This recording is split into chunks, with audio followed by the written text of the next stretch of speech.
how do you find properties in other states? I think buyer's agents are fantastic here. They really are. Like, I'm not going to be able to gather the intel that a buyer's agent would be able to. And if I was purchasing interstate, I would absolutely be taking on advice on where. Yep. The second component to that is, like, I love your example here with the property manager because there's self-interest, right? This person, like, to do the right thing by you, they have an interest in that. So to send them out and to have someone who knows the area, has looked at it, can provide really good feedback, just awesome. And then the thing that almost seals the deal is the videos these days. Like, what quality you can get out of an iPhone is ridiculous.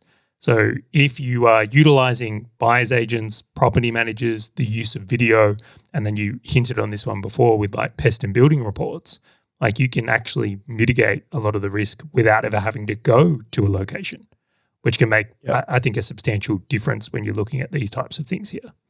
The thing I like about the property managers is this is the greatest trial prior to you actually paying for their services. I think some of them charge a fee to like go out, or like you'll end up seeing it in a bill that'll come back.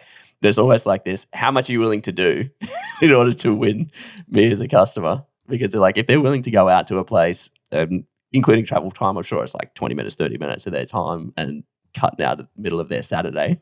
I'm like, that's some seriously good dedication to make sure that I'm successful. So, plus they also know a lot of the people who were there. So they would have seen other property managers there and they'll be able to explain the situation to you in a better guise.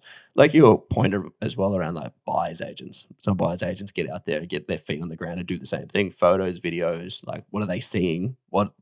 How many people went through? What were the conversations that were being had?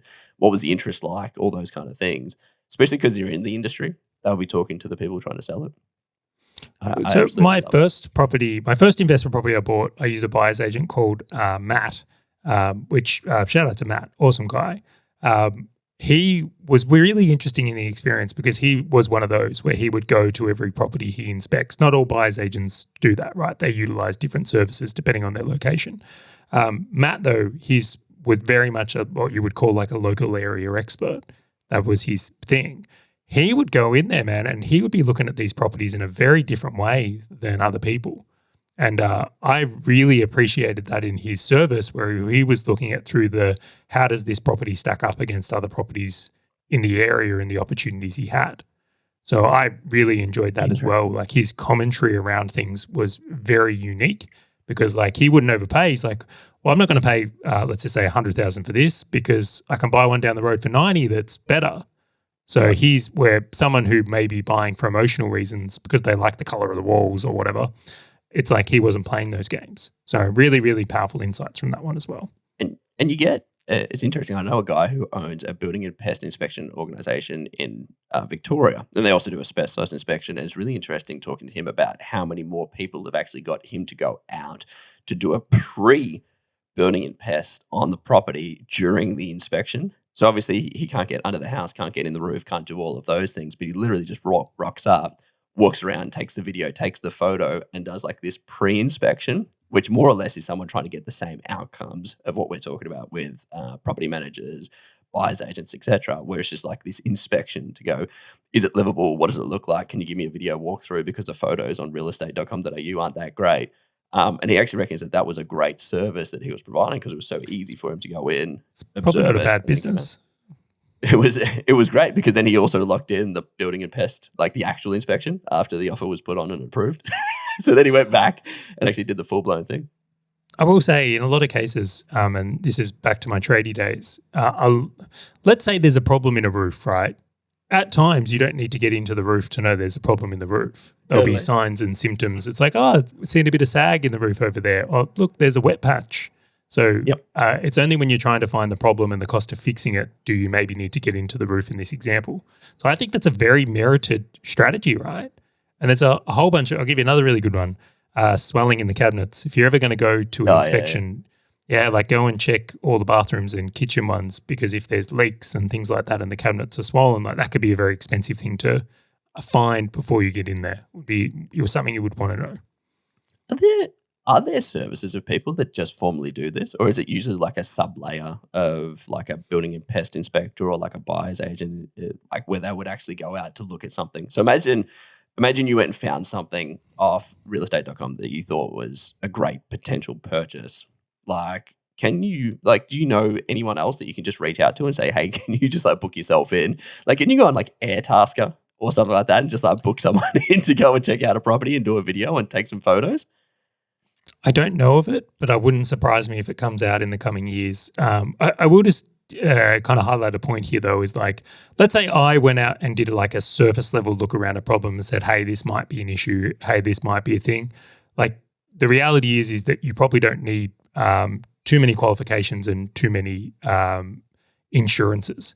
If you are doing building and pest inspections to the code, though, because like Australia has a code of like everything has to be built to the code. There's all these rules and regulations. That, on the other hand, you really got to know your shit.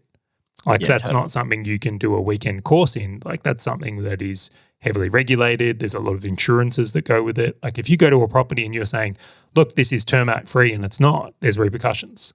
Yeah. Or, hey, this is in the roof, what's the cause? Like, there's a lot of responsibility that's taken when you have that type of role. So building and pest inspectors like have stringent process and rules and regs that they have to work to. So keep in mind that for anyone out there, is like there's a bit more that goes into it than may meet the eye. Do you want to jump onto the buying side of buying a property interstate? I just haven't found it any, like, from my experiences between all the different states, like I almost don't know anything different anymore.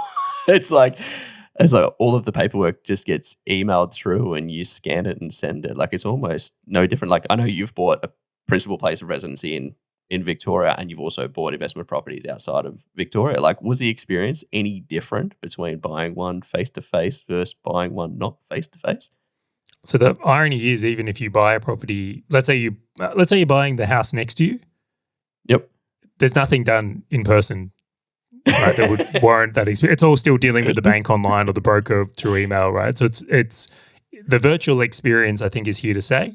The only difference might be is if you wanted to like sit down with your mortgage broker or something, or you wanted to meet the real estate agent. But maybe, like, even then, like, I know signing my documents. So I did a stint in Queensland where I stayed in Queensland, and I was signing for a property in WA in like the Queensland bank branch.